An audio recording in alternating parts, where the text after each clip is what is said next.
Yes. Hear that? Yeah, I'm back in the city. I'm back in New York.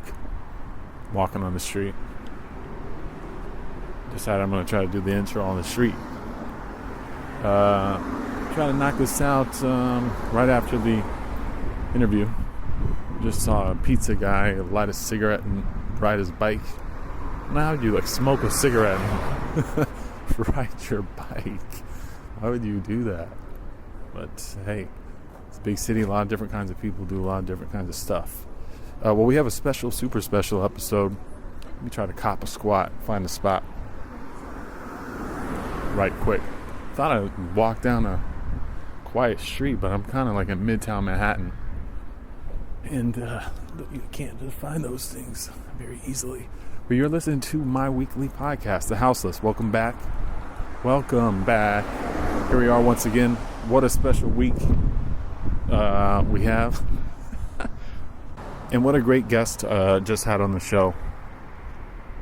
James Pants, my man, a.k.a. James Singleton. You know him as James Pants from his several albums, singles, and 45s he put out on the Stone's Throw imprint. I thought this would be a good companion piece to the Dame Funk episode, and I want to thank everybody for checking that one out. That so far has been our highest listened to episode. So extra special thanks to Dame for taking time to do it. I figured I wanted to find a great follow-up to that, and I think this one is a proper combo to follow Dame, because James and Damon kind of got associated and put releases out on Stone's Throw in a kind of similar time frame.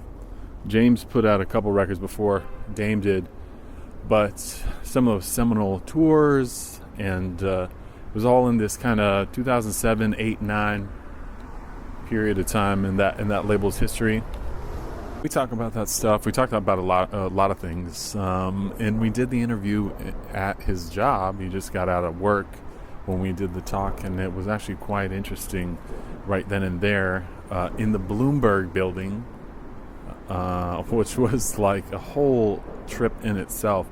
It was like being in the Situation Room at ground 100. It was just like this. I'd never seen anything like it. Now, I've never been inside a CNN headquarters or any major news outlet.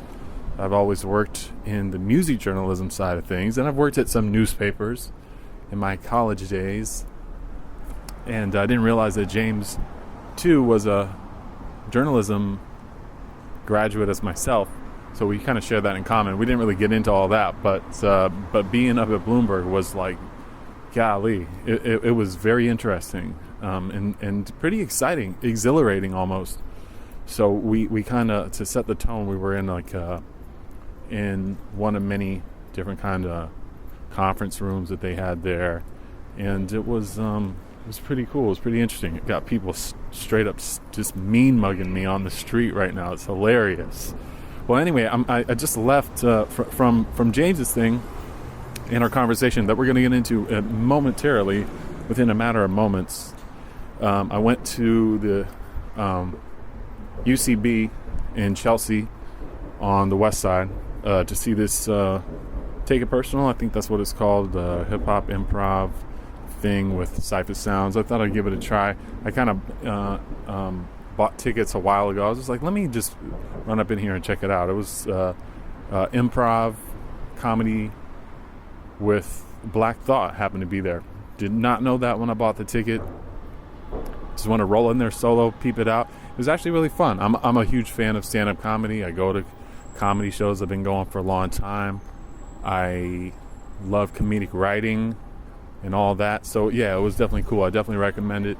It's in New York. I think they do the other UCB, Upright Citizen Brigade, in the East Village every Friday.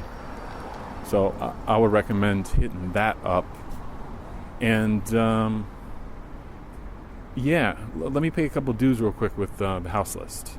This is my weekly podcast. My name is Peter Agoston. I am your host and the producer of this show. I'm going off book here. I don't have any notes, but each and every show is edited and engineered by my man CJ Stewart. doing his thing. Happy belated birthday. It was this week. And you can find us on iTunes. I urge you to subscribe. It's also on SoundCloud, the Stitcher app, Google Play. So please check us on any of those. I know some people only listen on Stitcher. Some people only listen on SoundCloud. So if you're listening on SoundCloud, retweet it, repost it rather, or subscribe. Whichever format, you let me know if there's a different kind of format that if you're your first time listener, or if you're just getting hip to it. Let me know what you think, or if I should have it available on another platform. Let me know. Hit me up at on Twitter at HouseListPod. HouseListPod at Twitter. Subscribe over there if you want to get some more updates and all that. Let me know. Let me know what's up. But with James Pants, getting back to that. So he has a tour. He hasn't played in a while. He's been moving around. He lived in Europe for a while, in Germany, and we talk about that. He has a tour. He's got a tour in Australia in April, and at the end of the show, at the outro of the show, I'm gonna talk about the tour dates and list them all out to you. But for any listeners that are in Australia that are checking this out, one, thank you. It's extremely appreciated. And two, I'm gonna tell you about the specific tour dates, cities, and venues in the outro of this episode. So make sure you tune in till that portion of the show of the House List. He is playing in New York City on April 8th, in Brooklyn, New York, at Sunnyvale, with Lofty 305, myself, Little Jabba. So if you're in the Brooklyn part of New York State and New York City, come to Sunnyvale, and you can check out James Pants, who hasn't performed live in New York in quite a while, as well as Lofty 305, my homie from Miami, who's coming up for the show. And I'll give you more information about that in the outro, too. When I find safe haven, you can look at some of this stuff. So I wanted to experiment and try to do this whole intro, wandering the streets of Midtown Manhattan without missing a step whatsoever. I think I'm doing all right. So without further ado, though, here is my conversation with the one and only James Pants, my man. We had a great talk. Check it out. We talked about his life. We talked about, bouncing around after some of his albums, living in Germany, working for Red Bull, and then coming back to New York and working for the Bloomberg News company. But more importantly, we just talked about music, where he's at musically. He's at an interesting point of evolution to having dropped a bunch of music and now kind of coming to terms with those records and where he's at with it and where he's going. So I hope you guys dig it. Yet another episode of The House List. We're going to keep it going by hook or crook, and I appreciate you guys listening. All right, man. Check it out. So obviously we walked through, the Situation Room, and it was pretty mind-blowing because I've never been here before. And but this is a gig you've been doing for a little while, right? Like a couple of years. No, I've been. I'm working at Bloomberg. At Bloomberg News Situation Room. Yeah, and I've been here just shy of a year now. Oh wow! Okay. Yeah. So I moved here. I moved back to the U.S. almost a year ago. So when we met like for drinks and dinner, like when you were still crashing in the Red Bull apartment or something. I was like subletting from a friend, right. And just I'm back though, and so it's been like 11 months. So what is it? Tell me what obviously people know your music material, right? And of course I want to talk about that as much as we can. We're obviously like you've been doing so many other things, so it'd be interesting to talk about like where you're at with just life in general before we really jump into the music shit. So coming in here, I didn't realize this was the whole building until like we were kind of a couple floors in. Right. So what's your department? Like what's your focus here? So I make websites essentially. Right.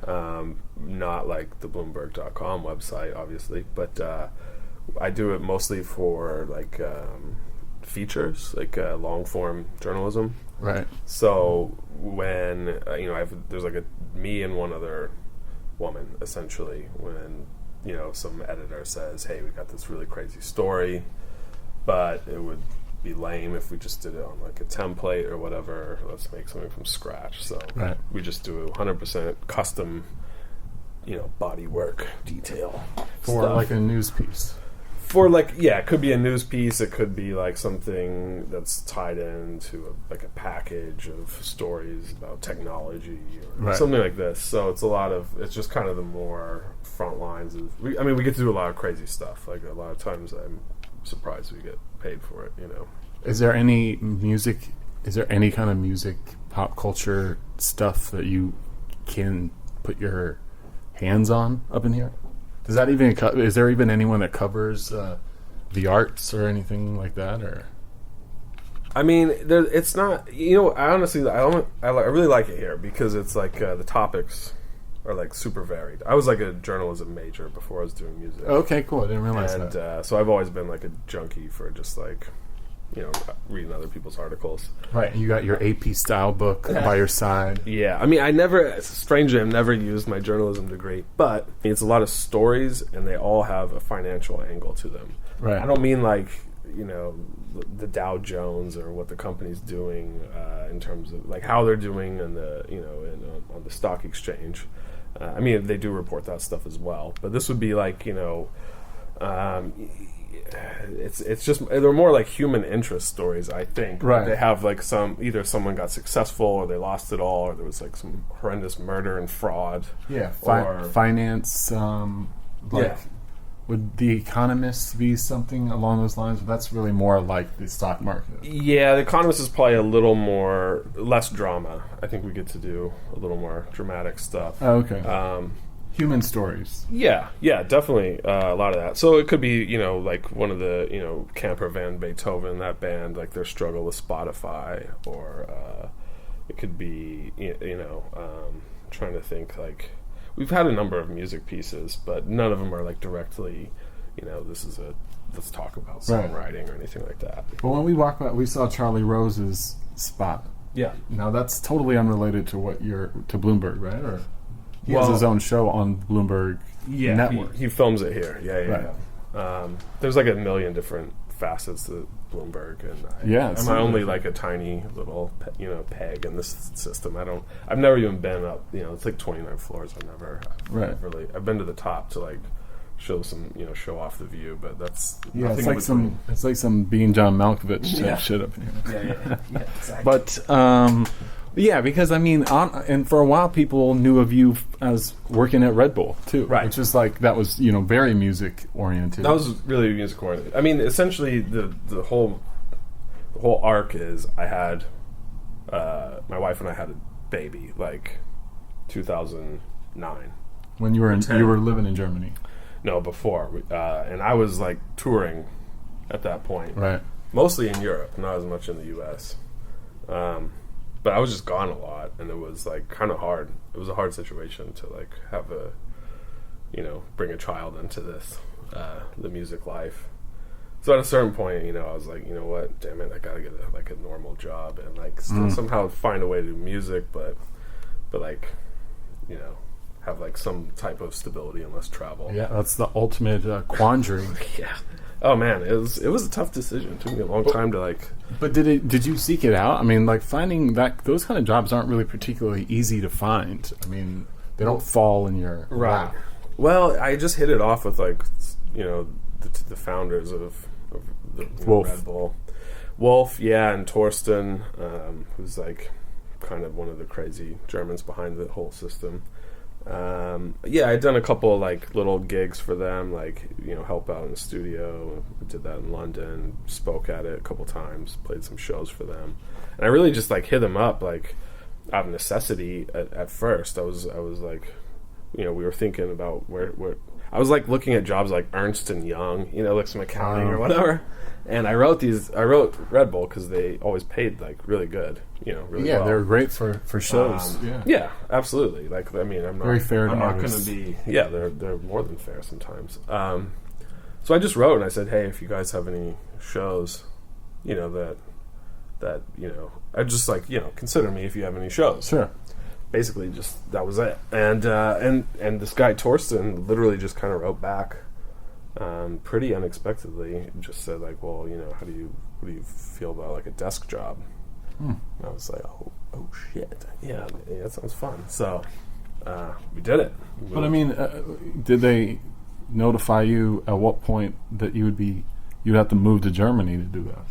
Well, I did like a trial run. Yeah, they told me. I mean, they would be in Germany. This was like before they'd really grown. So now they have a New York office. And that's London, right. And at the time, it was only in Cologne, Germany. Right. So for people that aren't like totally hip to what we're talking about too, I mean, it's RedBull Music Academy is what you're referring to. Like, I'm sure you've had to describe this to friends and family members over the year while working there. But like, how would you break that down, like as far as what the company was when you were working there, knowing it has evolved a lot since in the last 5-10 years? So what you know, compared to, it has a lot of facets too. So how do you identify with it now that you worked there for a while too? Man, it's really hard. It's really like a evolving thing, but even at the time that you were there, at the time, I mean, I got hired with no job description really, so it was like that much. It was totally in flux. Like, they were growing a lot. It's essentially just like a, you know, I guess a content marketing initiative of RedBull. I mean, it's like they're not making any money off of that. They're losing money on RedBull Music Academy. Right. But it's essentially like, you know, just like, let's put on meaningful shows with like cool people that are actually, you know, it's not like let's get System of the Down to headline like the Warped Tour or whatever. It's something like that. It's, you know, it's like let's get some underground house dude and play at this rinky dingy club with like 20 people, and like that's a show, you know. And I think, you know, RedBull gets some like street cred. Yeah, as a brand, and that's really an exercise. Yeah. So there's a lot of that. It kind of evolved into like an online magazine as well, films. Right. Were you there during the inception of a lot of that stuff? During a lot of it, yeah, I was. And you know, and they've always had, aside from the events too, there's like this actual annual academy where they have all these people give lectures, and of course, it's really nice. Yeah. So, you lived in Cologne. You were living in Cologne, right? Yeah. How many? 5.5 years or so. Did you know how to speak German? 9. No. How do you get around in a town, in a city like that too? Is there that many English-speaking folks outside? I'm talking about outside of work. Right. Yeah, there is. It's okay. It's, Germany's tough. It's really tough. Like, there's a lot of Americans and Brits, you know, move there, and like the cliche is that they never learn German. And when I moved there, I was like, no, hell no, I'm not going to be this guy. And 5 years later, it's like, you know, God dang it. Like, you know, you go to like the supermarket, Rewe, and you know, they ring you up, and they're like whatever. It's like 22 Euro. And then you like, what's that? How much was that? $22.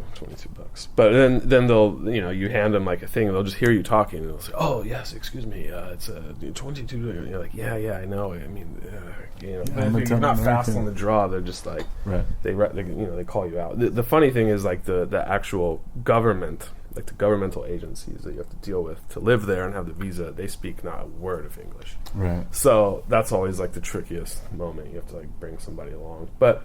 I got, you know, my wife learned German pretty well. I was playing a lot of shows on the weekend and working in English during the week, and I never really watched TV. So, you know, I got really good at like ordering at a restaurant. I got good at like the common. So you just had lots pleasantries, of and that's about it. Yeah.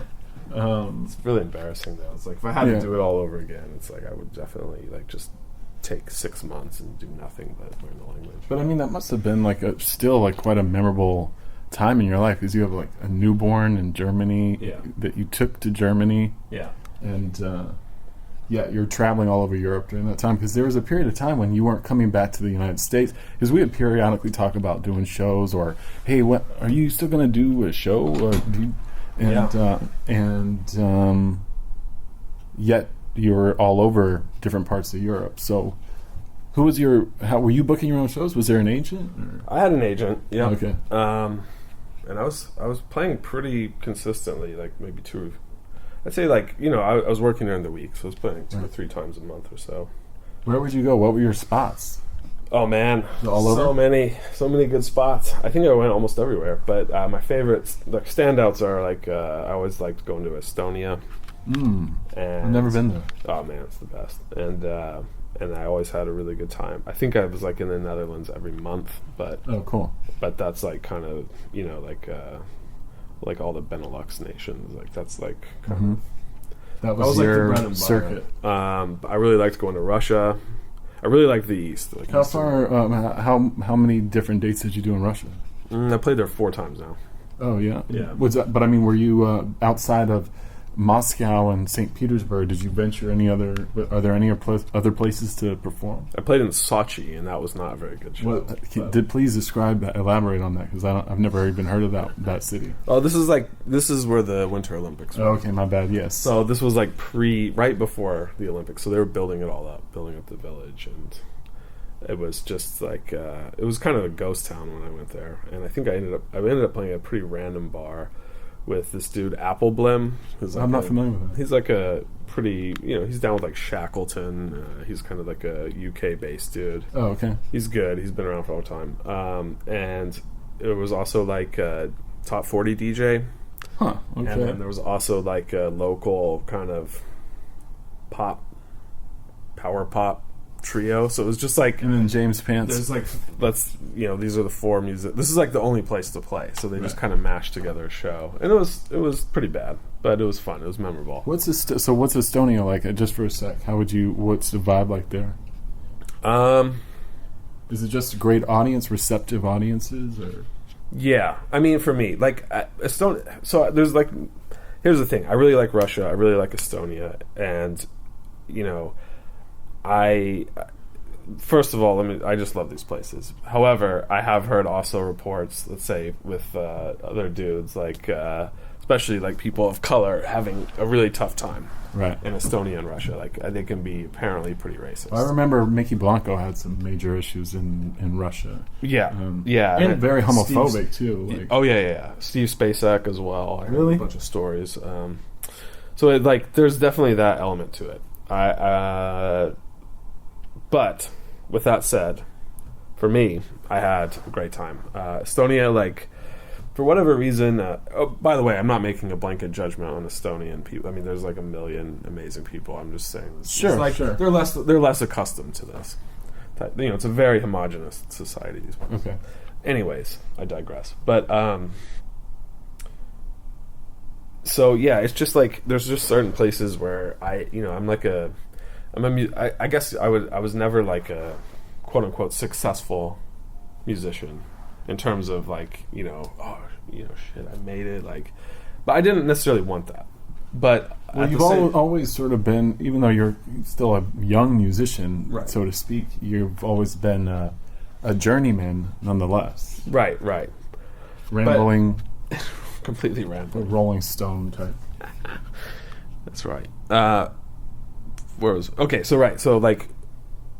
when I would go to like Tallinn, Estonia, like the last time I played, it was something. There was like no joke. I was the headliner, and like 600 people came. Really? And I was like signing autographs and stuff, and like the record store owner was like, "Yeah, we sold 65 of your albums in the last, like my new one." I was like, "Oh my god!" Savage. Like, I guess, yeah. So I was just no. When was Savage? Savage is 2015. That's your most recent. So yeah, I guess it would have been Savage. And yeah, it's just great, man. Like, it's like, for whatever reason, there's like these oddball little spots that I have some like pull that I don't have in other places, and I never quite figured out why. Russia, the shows, besides from Sochi, they've been packed. It's like, maybe it's just because like people in the East are so excited when anybody comes through. Sure. But at the same time, it's like, man, like there's some dudes that are into like some pretty obscure stuff out there. Mm-hmm. I'm really impressed. They'll have people like, early on they were having like One O Tricks out there, Dean Blunt, like, his former girlfriend was Estonian, or Inga. Yeah, so there's that little scene, and I slotted in kind of nicely in Europe. I really liked it there because I kind of fell in with like a interesting bunch of folks. That's kind of been a cool kind of arc of your career too, in that having really essentially started your commercial releases on Stone's Throw, and being a part of that world and that kind of grouping of artists, and as you've sort of gotten maybe more experimental with the music that you've done, and of course living in Europe too, you sort of fell into this more experimental. I mean, that's such a blanket statement right. But you found this sort of lane that you exist in a couple different places because of that. Yeah, exactly, and it strangely, like, it's not. There's a lot of great stuff happening in music right now. I think contemporary stuff, but I still think there's like there's something that's going on in Europe, especially clubs like the Salon in Dusseldorf, or Golden Poodle in Hamburg. Or like Warm Institute in Rotterdam, or like these are the spots, or like Worm, or like De School in Amsterdam. There's just like some really fresh stuff that I don't see in the U.S. And, so there's always room to grow everywhere, but I think there's a lot of good stuff happening right now.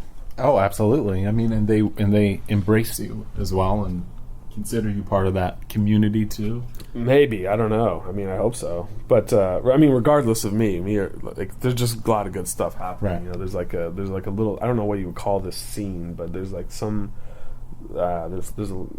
I'm rambling, but there's a lot of good stuff. But 5 years touring in Europe too. I mean, you'll become immersed in that one way or another, and working at RedBull, which is always like absorbing in the most contemporary electronic music and beat-oriented stuff, and hip-hop and dance music. But strangely, like, a lot of the stuff I'm still into is kind of like not even on that radar. It's not like stuff where it's not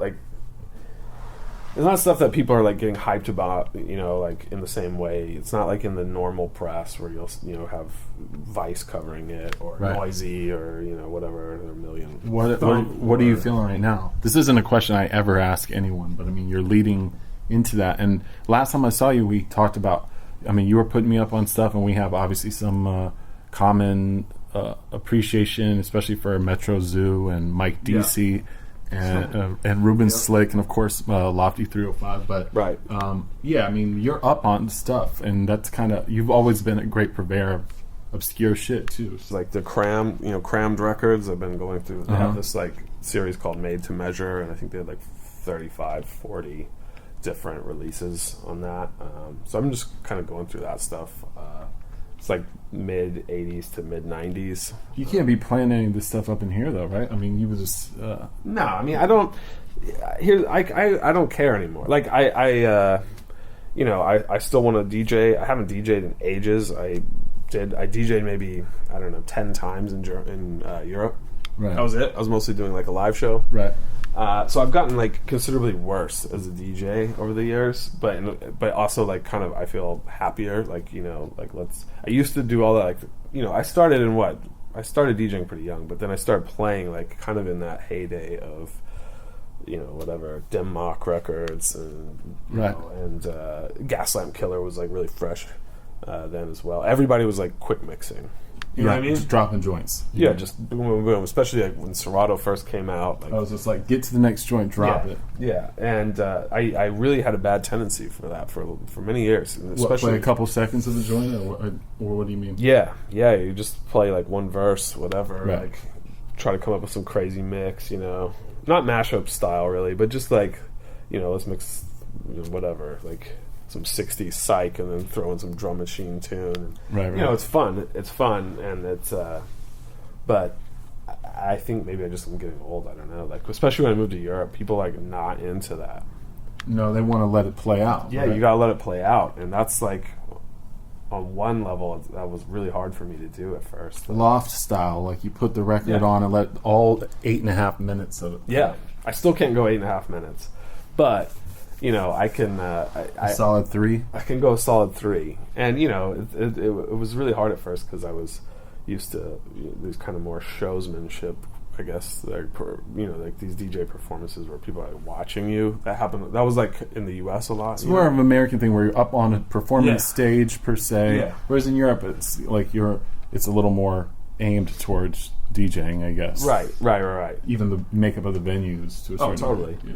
Yeah. And so I used to feel really awkward in the U.S. if you're like, you know, well, I mixed the record and now I've got 3 minutes, so I don't know what to do, and people are looking at me. Right, you know, that's like the worst. It's really the worst. So I kind of got over that in Europe. I mean, people just do it, and so nowadays, like, you know, like, yeah, this cram stuff, you can play a few of them out, but it's like, it doesn't, you know, it's like, I just want to listen to albums these days. Like, I want to buy records and collect records and like throw on records at home where I can just like play the whole thing.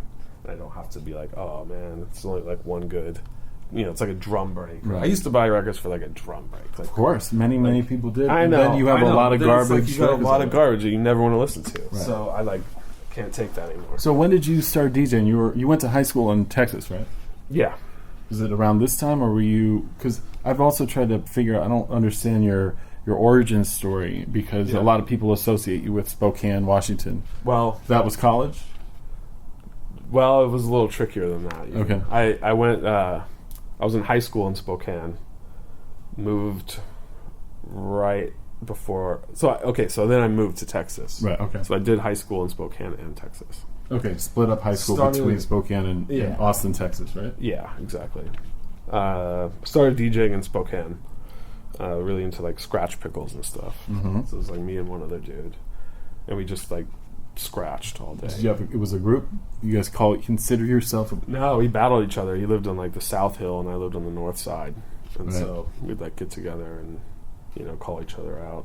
You battled the crews from Coeur d'Alene. He had way better gear than me though. He had like the 1200s and like he had the Techniques mixer, even the black and gold. So, what did you have? Gemini? I had Gemini and a Blue Dog mixer. Don't even know that one. Oh, you have Gemini turntables. I had Gemini turntables and a Blue Dog mixer. So this is a belt drive. So it's tough. No. It was a direct drive. Oh wow. Okay. But it's like I was mowing lawns for the money, and I just like couldn't wait any longer. I was like, oh god, I need the turntable. But did you buy it there in town, or did you mail it? Yeah. It was like a Guitar Center type place. Pre-Guitar Center, I don't remember what it's called. But then I moved to Texas, and I got kind of more into like that. Like I found some records that had some samples, like Grover Washington, right? And then Mr. Magic or something. Yeah, and then when you put that together with Black Moon, you're like, oh. Yeah. And then so that got really into just like finding. I think that Black Moon album like really got a lot of young producers like seeking out the samples. And then if they were like looking at magazines too, like Phil Most Chill, of course, is like he had his column at World of Beats, I think, and then Wax Poetics too. Wax Poetics, yeah. When Wax Poetics, what year did they come out? Like 99, 2000, something like that. Yeah, I think it was. No, it was maybe a little later, 2002 or 3. Yeah. Yeah, it was tough back then, man. Like, it was great. It was more fun. But, like, there was no, like, whosampled.com or anything like that. No. There was a website called The Breaks. Yes, I recall that. I printed that out in full.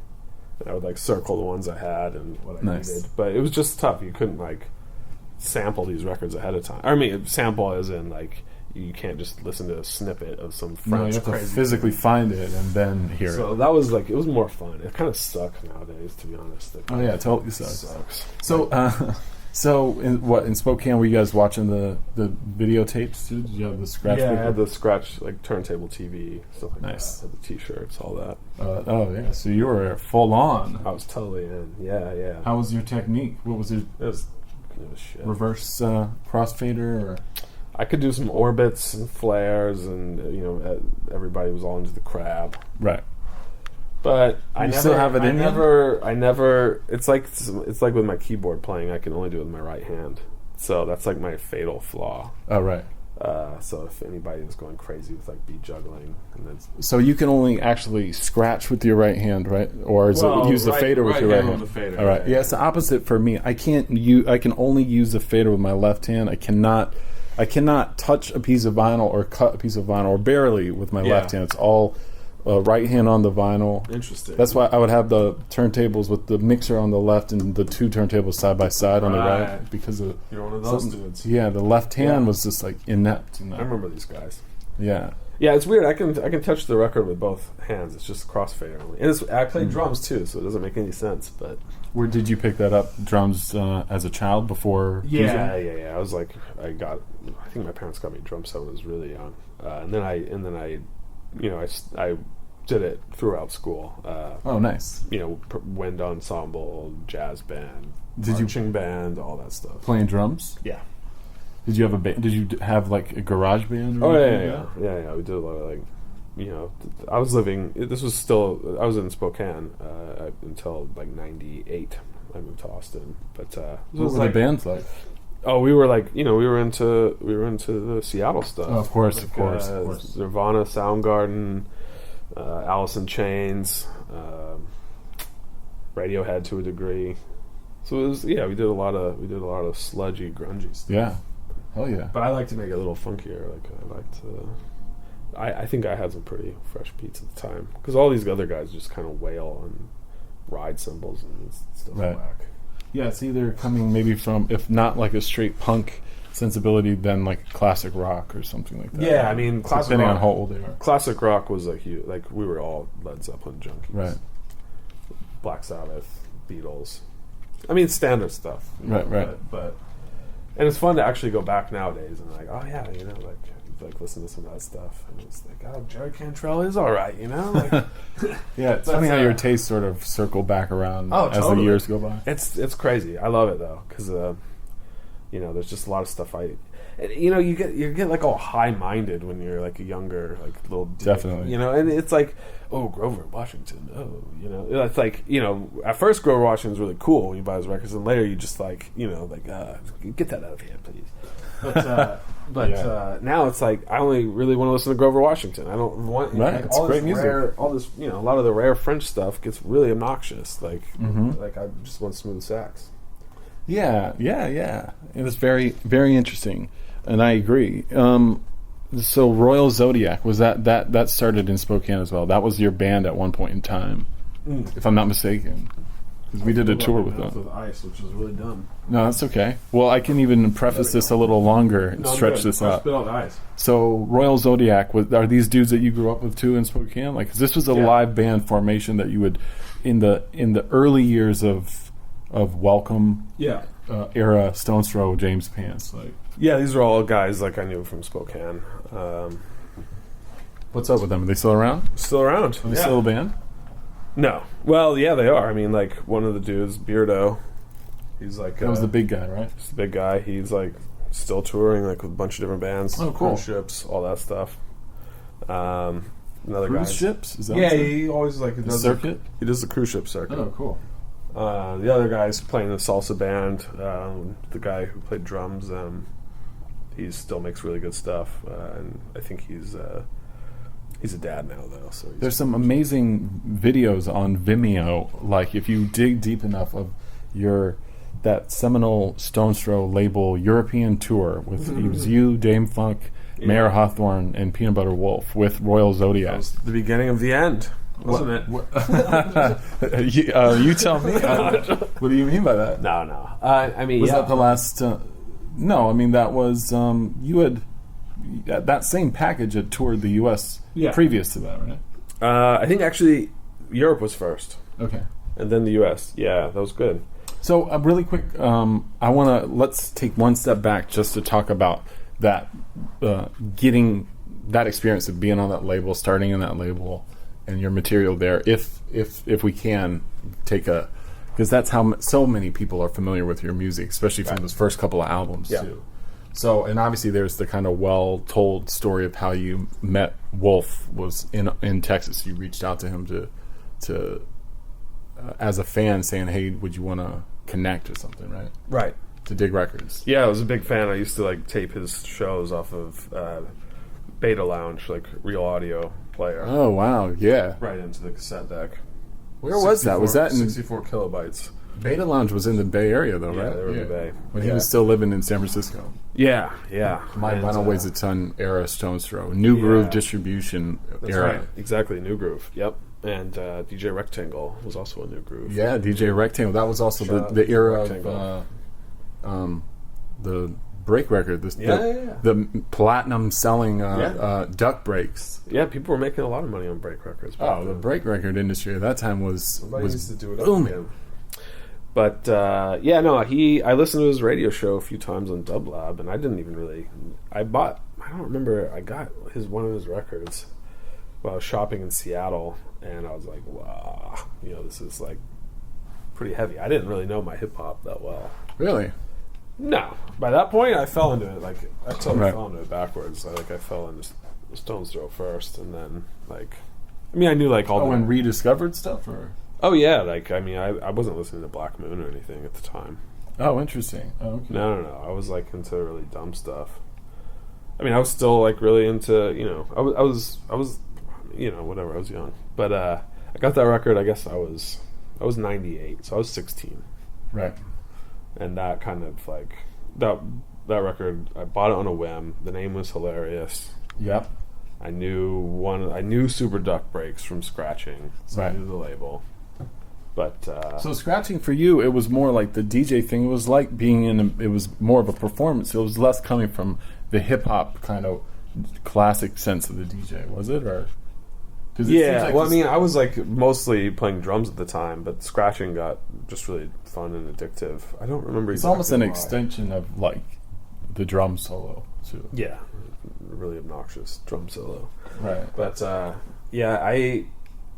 anyways, I was like a fan, and I remember Peanut Butter Wolf was playing this on this one show in particular. I used to tape them all. I used to tape a lot of the Beta Lounge shows, so I had a lot of random stuff. But he played this record that was like this 60s bubblegum pop.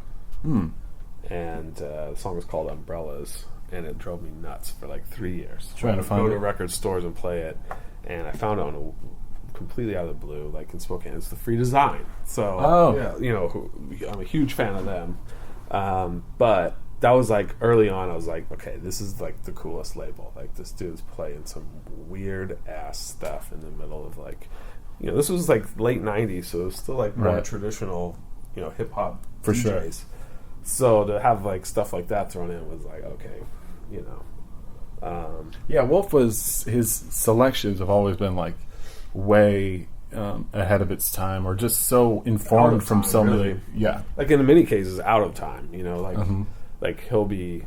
I remember this raw band Messages from the Stars. How can you forget? I worked with Dame for so many years. So the story of that record is interesting because Wolf made a mix in 2003, I believe, of all songs from 1983. Okay, and that was on there. All right. Up to the first chorus. He didn't play the chorus. Oh, he cut it before the chorus came in. Chorus. And I had that taped as well. And that song was driving me nuts. I needed that song so bad. So I was just looking on eBay, like Messages from the Stars. That's the only thing. This one record came up, raw band. Right. I just took a total chance on it. It was like $2.99, but the shipping was like stupid high. It was the full length or something, right? It was the 12-inch. Oh, okay. And I thought, this has to be it. 1983. It's called Messages from the Stars. That's what they say on the song.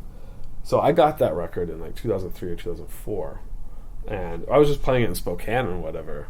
I think independently, like Wolf said, he played it but thought it was too cheesy in 2003, so that's why he cut the thing. But that song didn't really even take off until Dame started really playing that out. And then now it's like, it's like washed out or whatever. It's still a sick song. Like, I'll never get tired. Absolutely. But it's just interesting because, like, Wolf just threw that on, like, out of the blue. Interesting. Well before this, like, boogie revival or whatever. Right. And it's, that's, to me, that's, like, epitomized. Like, he'll be that like it's not, people aren't even thinking to check for it yet. So it's like, you look at his record collection, you're like, this is either worth, many, many millions, or it's like valueless because no one's even looking for it. Like, I don't even know what this record is. Right. That's a great story. I never realized he was playing it then, because it has taken a whole new life form. Yeah. 2003. Yeah, dope. So falling into that, I mean, so you interned at the label too, like that was just for a brief period of time? Yeah, that was for a brief period of time. I was really focused on being a hip-hop producer, and I had some brushes with, perceived, like, it's like, oh, remember this rapper Diverse? Yeah, Diverse Chocolate from Industries. Chicago. Chocolate Industries, so, yes. They hit me up about doing some, beats and whatever. So I was feeling pretty good, but everything kind of fell apart. I didn't get the internship. I mean, I did get the internship at Stone's Throw, but I didn't get offered a job. I was hoping at the end of the day, wow, you're such a good worker, we're going to bring you on. I was trying to work at Whole Foods in LA. Didn't get any callbacks until basically I had enough gas money to get me back to Spokane. Wow. And I lived in moved into a friend's basement, and then I ended up getting a few callbacks from Whole Foods after that. After you made it all the way back. But basically I quit. This was how it all happened. I knew Wolf.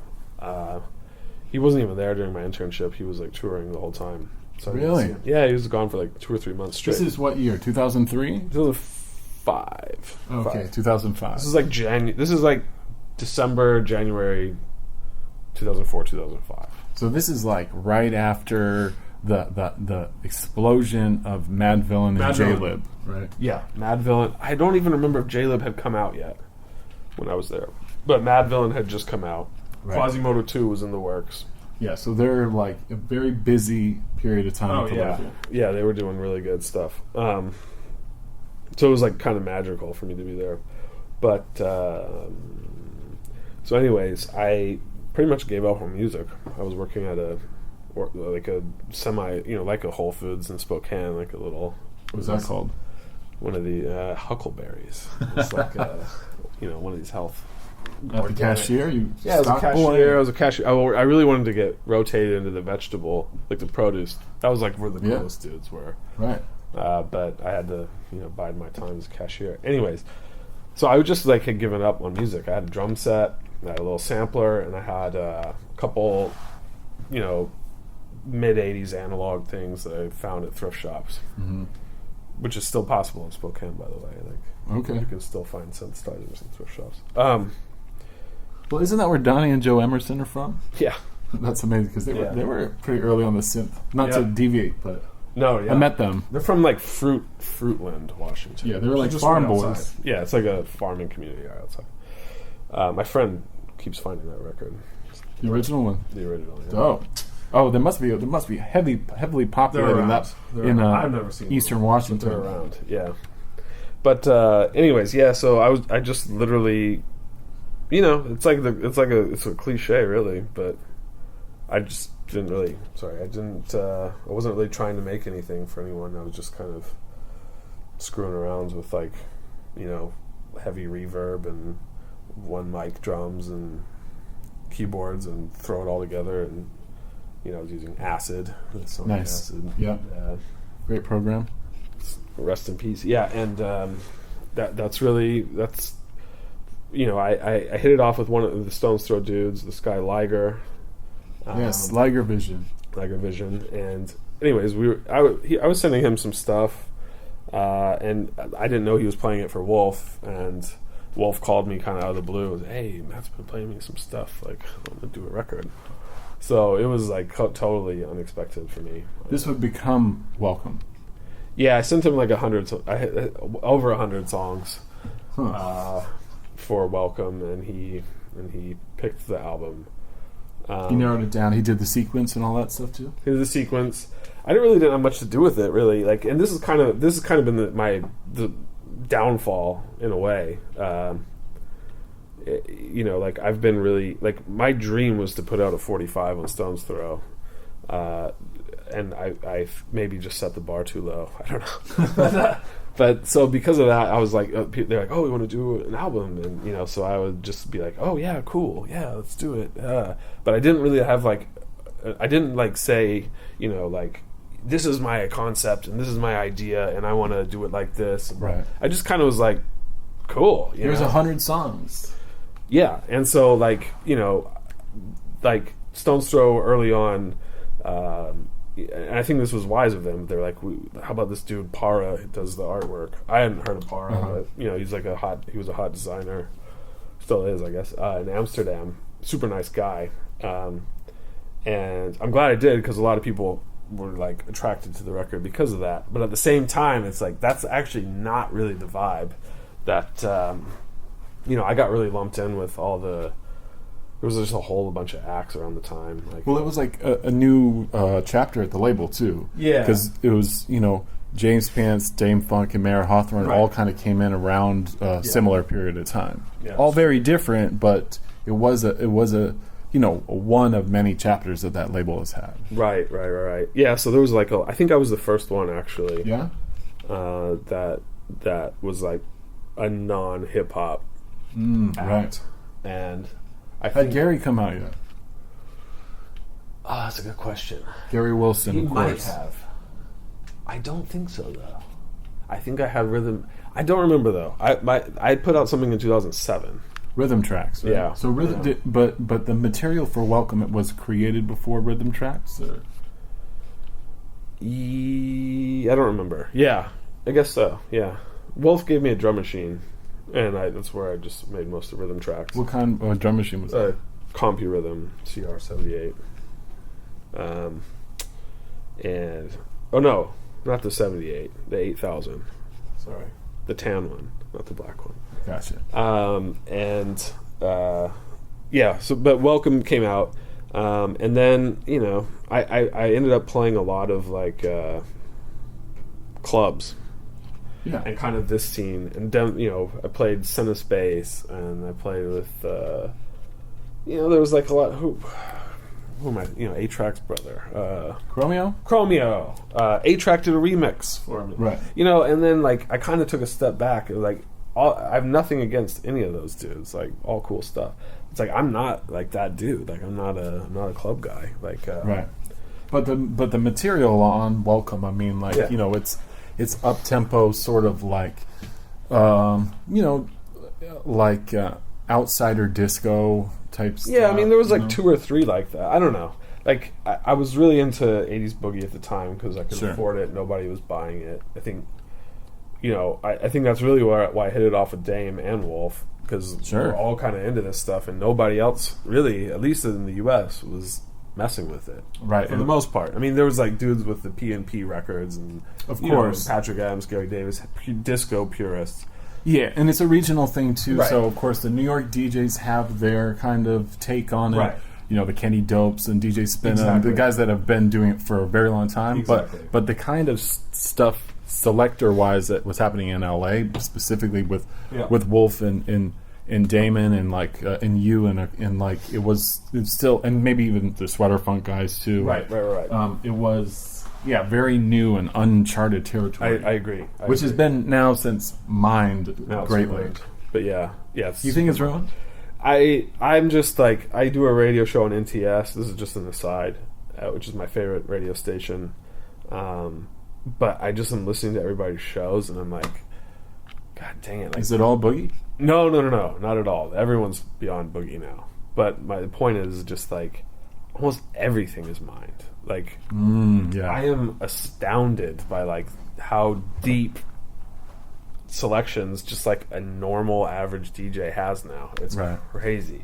Well, and even on YouTube, you find one cool video, you hit that like, mix list. Suddenly you have 50. Like, like it's just like too easy. It's too easy. And it kind of takes the fun out. So it takes a whole lot of fun out. There's still tons of records that nobody's heard of, but that's drying up fast. But what about genre-wise? Do you think there's any genres that have yet to truly be touched upon that could be interesting? No. What about people? Do you think people? I've always been wondered if people will go as far as like the 30s and the 40s and shit. Yeah, that's true. No one really touches that because it's so. Like, I mean, unless it's the blues, maybe. I mean, but big bands like Big Spiderbeck and shit. I mean, there are those dudes though. There's definitely like there was a couple kind of avant-garde. There was a lot of that in the '90s, actually. Like the '90s, like Schweitzer, and then Tom Recchione in L.A. And, he had a little hints of that. He had like an album called I Love My Organ or something. And interesting. It's really good. I feel you. I don't know. Who knows? Like I like a lot of that, and I think there's hints here or there, but right now everybody's kind of on the I would say like J-pop, but kind of the more ambient side, right? Mid 80s Japanese stuff. Yeah, that blew up on YouTube pretty hard too, like the whole vaporwave shit and like those cassette labels. Yeah, that kind of instigated it. But the Simpsons shit. What's the Simpsons stuff? Like the Simpsons videos, like slowed down. Oh, shit. I don't know that. I haven't seen that. Oh yeah. It's like the whole.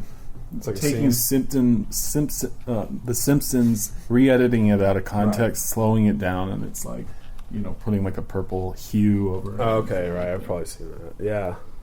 Yeah. But with this music, there's like this kind of like slow prodding, ambient loops and shit. Well, there was, I think nowadays, maybe we're veering off, but it's like, new age is, it's really, that's like been a thing for a while. And so now I think what you're seeing kind of like a marriage of like kind of the shoegazy pop mixed with ambient, and that's kind of mixed with like some kind of Balearic vibe, and that's really like the trendiest music right now, in terms of like what people are paying $200 records and stuff like that. Well, also Discogs create such a unfair playing field too, because people can set their own prices and can gouge prices somehow. I don't know, I mean, there's so many factors, that being just one of them. Yeah, I don't know. I still sometimes fork it over just because I like have to have the record. Sure, but I've just kind of.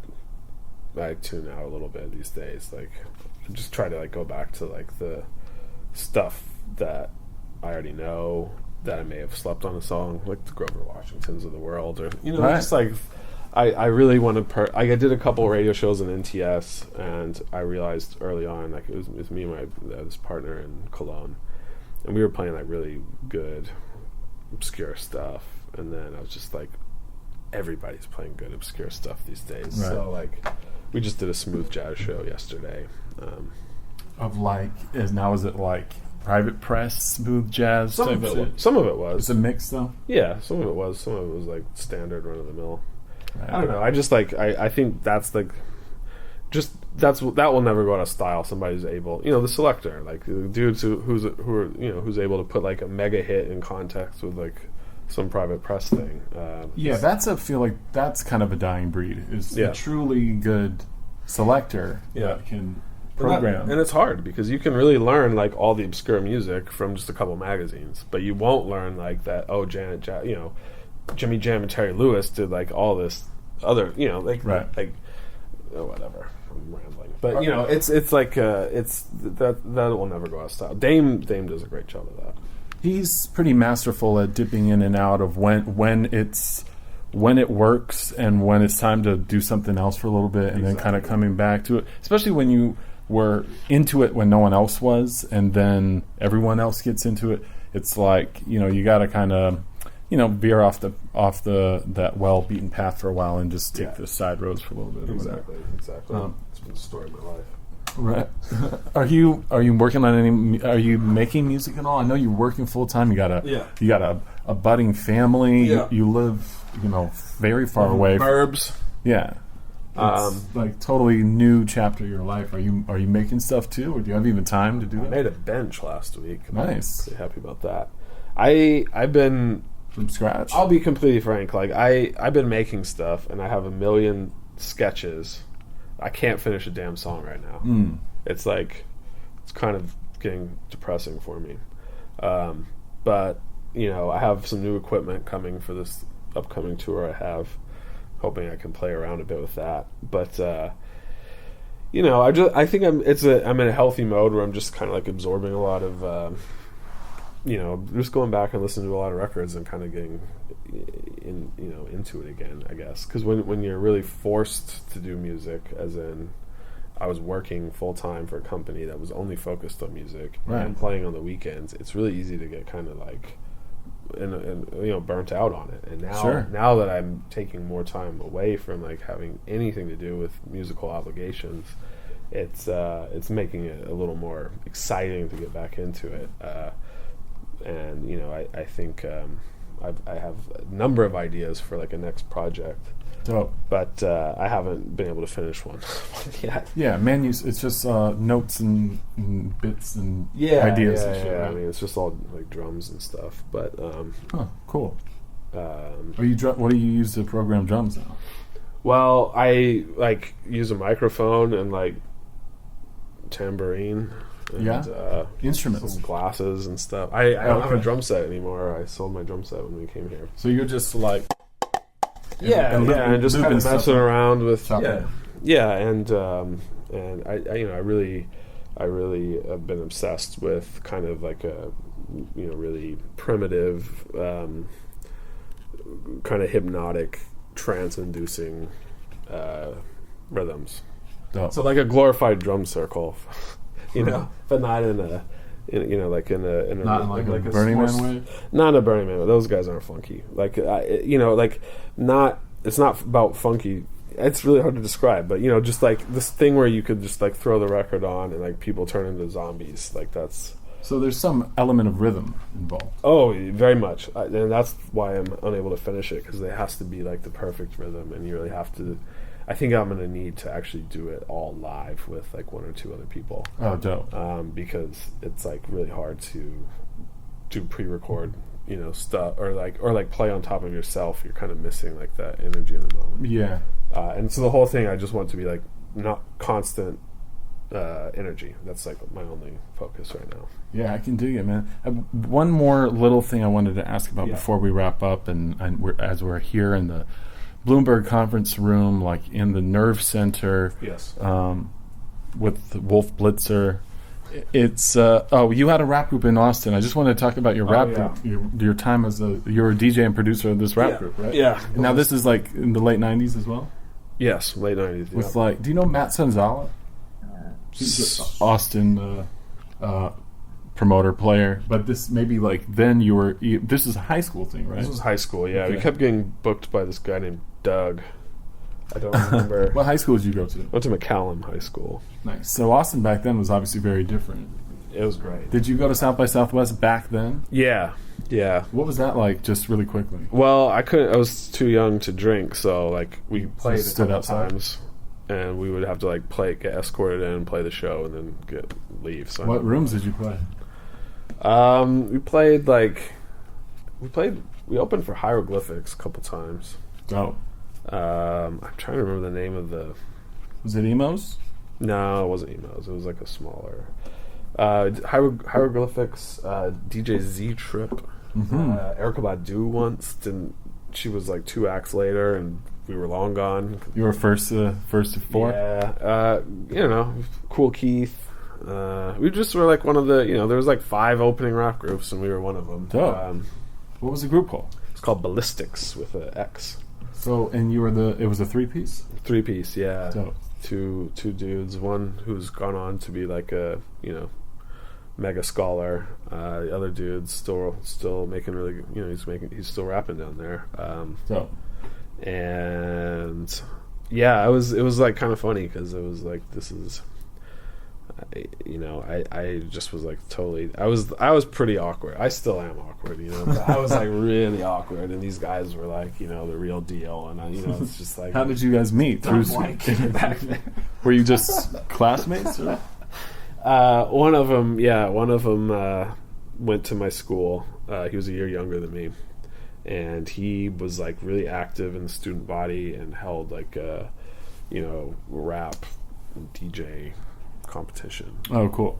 Or there was a club. I think that's what it was. It was like a hip-hop after-school club. So it was 2 DJs, some rappers, a lot of Southern rap style dudes. Sure. And then some like dancers and stuff, and we would just kind of hang out in the cafeteria. Do you remember a lot of the regional MCs of that time? Yeah, I hated it at the time, which is I'm like, why? At the time I was ignorant, but at the time I was just like, whatever, like, man, I'm coming down, listen to my sound, man, I'm about to beat. Like, oh, this is the worst rap ever, and now it's like, God, there was some amazing stuff. Sure.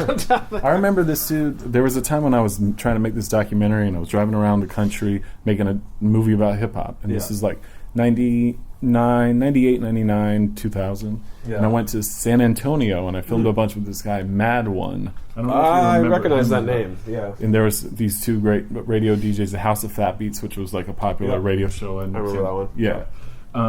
But yeah, that era was, if you were listening to Black Moon and like listening to East Coast stuff, it was, and it was difficult to kind of train your ear over to Texas rap. It was hard. Like unless they had like a crazy sample. Right. A lot of times, a lot of the stuff was like just all on like some, cheesy keyboard. Right. And I was like, I'm not ready for that.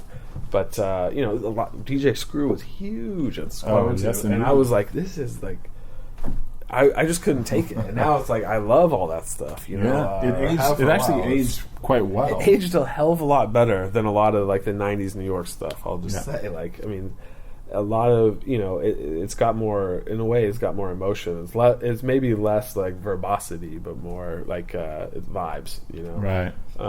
And there's a lot of stuff from Dallas that I listen to.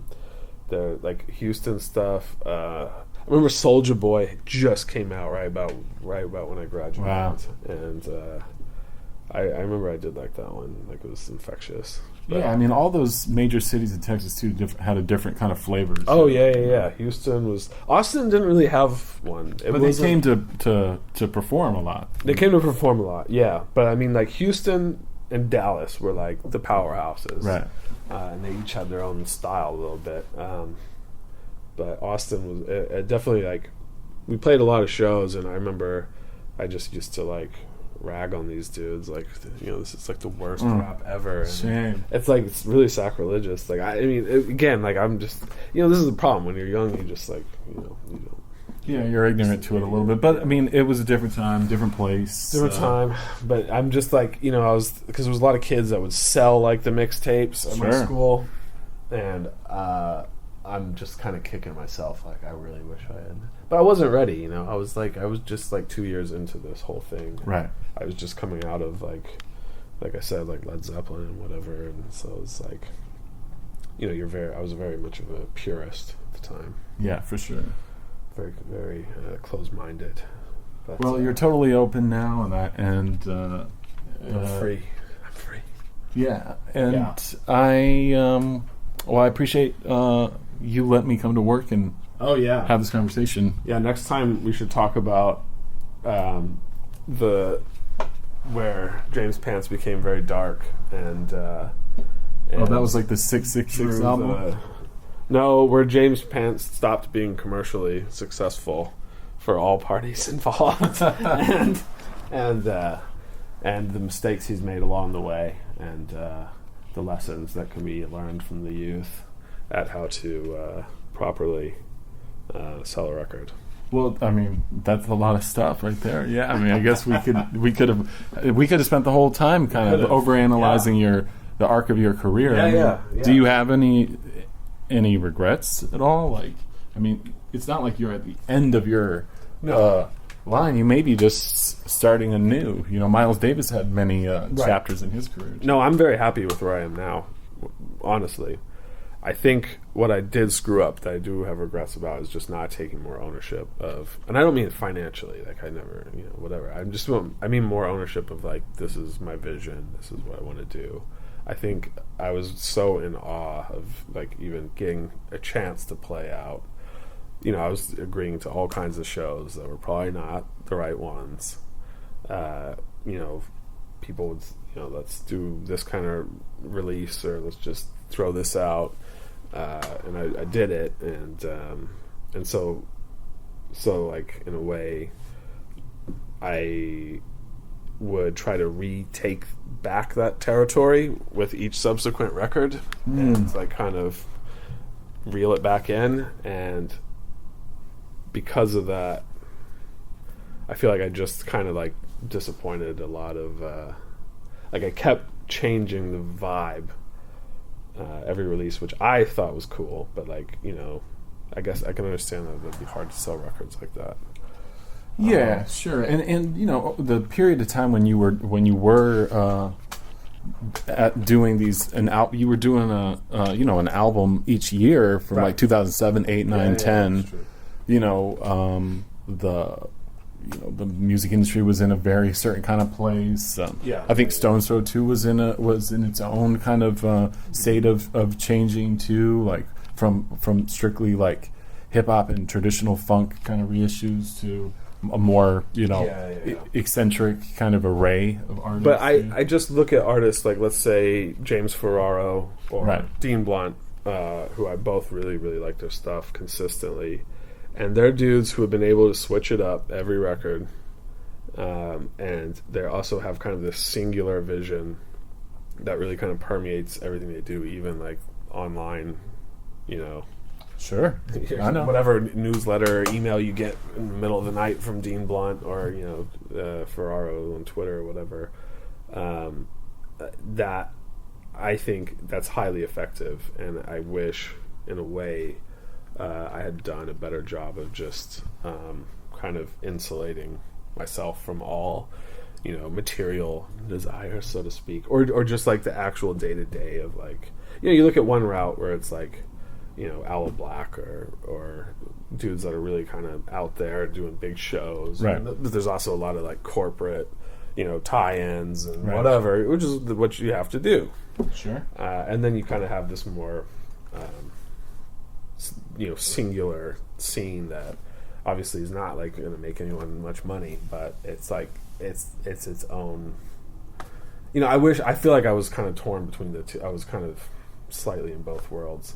Yeah, well, that's for sure. I mean, I think you exist to fans, music listeners of both kind of worlds, for sure. Yeah, I guess that's what I'm saying. Like, I wish I had done like a better job of like, this is who I am, you know. But I was like figuring that out along the way. But now I feel liberated. And you know, I think there is some kind of difference between, say, Hype Williams and what Dean Blunt is doing now. Like, there was a state of, you know, of maybe not trial and error, but evolution too. Absolutely. And absolutely, yeah. And with James too, but James Ferraro. But I mean, you were able to kind of weave in and out of both worlds, which can be to an advantage of an artist too. It can be, but I think like all the relationships I've made along the years like have nothing to do with any of like the, you know, the actual business side of music. It's more like minds. All the records I'm most proud of were the ones that didn't really, you know, like, well, let's say like some random 45 I did. Like, I'm really happy with these kind of things, these smaller little projects. And really, you know, I think I was talking, this guy Dion, D''EON, really good musician in Montreal, was like saying that, you know, I saw him giving some advice on Twitter to someone about how to, you know, be a successful musician or whatever. And he was just recommending like a day job, like doing music on the side, because it's increasingly difficult to like maintain your vision. As if you're also out there doing what you need to do to like, you know, make money off of to play the game, especially stuff beyond touring. Like, you know, if you don't want to tour all year. So, you know, I think now I'm in a place where I don't need to rely on music for any. There's no financial stress associated with music, right? And so you can kind of really focus on, like, you know, creating the vision without any material, you know, fears. Yeah, absolutely. Yeah, I mean, you have to kind of distract yourself to a certain level so that you can concentrate on that. You can come back from either working a job or whatever it might be, and then have a relatively clear slate to work from. Yeah. Well, I just remember days where it's like, a promoter would pay you 30 days later, and that would like ruin your life for the month. You know what I mean? Yes, I do. You'd like go to the show, and they're like you're expecting to get money. Oh, actually, we're paying you on the next pay cycle. You're like, what? Oh shit! Right. And then so it's like, oh, I got to call up Rush Hour. Guys, I'm making this new mixtape. Do you guys want to buy it? It's just like, oh god, this sucks. Hustle your wares all over again. Yeah, it's like I don't miss that one bit. So I'm happy to be back in the U.S. for better or worse, and happy to still be alive and hopefully make a couple more records. Yeah, well, you absolutely should make a couple more records. Yeah, I mean, I actually have so many unreleased songs that a couple are coming out this year. Like nice, a couple of different, like a friend's label and then this other label out of Ireland. Gonna do some. There's like a ton of. I got to put out some of this stuff because it's just kind of get it out of your system. So then you can truly start anew. I think I have like 600 unreleased songs right now, so it's pretty bad. And you'll do another Chart Toppers with Dame Funk, the infamous. Yeah, tell him to hurry up. I'm ready. He's okay. Taking a sweet time. Okay, I will. It's going in the track selection. But yeah, we're doing another mix. Nice. And, I hope that gets done in the first, before it's right. Maybe like the high point of summer. Maybe that's what. It's the perfect time to put a mix out. It's really hot and sweaty, and so cool you off. Something to ride to. That's right. Well, thanks so much, man. I appreciate your time. Appreciate it. For sure. That was amazing. Love that guy. Good dude. Good human being. James Pants. I want to thank him for being a part of the House List, being on the House List. And thank you guys for listening. I just marked your name off. You got plus 20 million on here, so bring everybody you can and enjoy it. Don't forget to subscribe on iTunes, subscribe on SoundCloud. It's also available on the Stitcher app, Google Play, and anywhere you can find good podcasts. As a reminder, I want to let you know that James Pants will be touring in Australia in April. 13th in Sydney at Frida's, the 14th of April, Friday in Melbourne at Innervanka, Perth on Saturday the 15th at The Bird, Sunday, April 16th in Adelaide at Ancient World. Make sure you pick up your tickets if you're in Australia. Check it out. I've definitely seen a few people on the check-in here that I can see that have been listening. So we got some people out in Australia. Shouts to my Kiwis in New Zealand as well. Thank you so much for listening. And if you're in the New York area, as a warm-up, we're doing a show on April 8th in Brooklyn, New York at Sunnyvale. Yes, with James Pants, Lofty 305, myself, Little Jabba, on 1031 Grand Street, Brooklyn, New York. Come through, April 8th. I'll be there. I'll be DJing. Also like to send a shout out to CJ Stewart, who edits and engineers these episodes. Thank you guys for listening. Make sure you like and subscribe it if you dig all that stuff. It goes a long way. I really appreciate it. This is always fun, but it is a little bit of work to get these off the ground. So just spread the word. Let people know about it. Send it off to somebody. James has a wide-reaching fan base, so maybe if you know someone out there that, especially out in Estonia or in Russia, let them know about it. It would be greatly appreciated. From me, Peter Agoston, in the House List to you. Have a great week, y'all. Take care. Be good to one another. And you'll always have a place on the House List. Peace, y'all.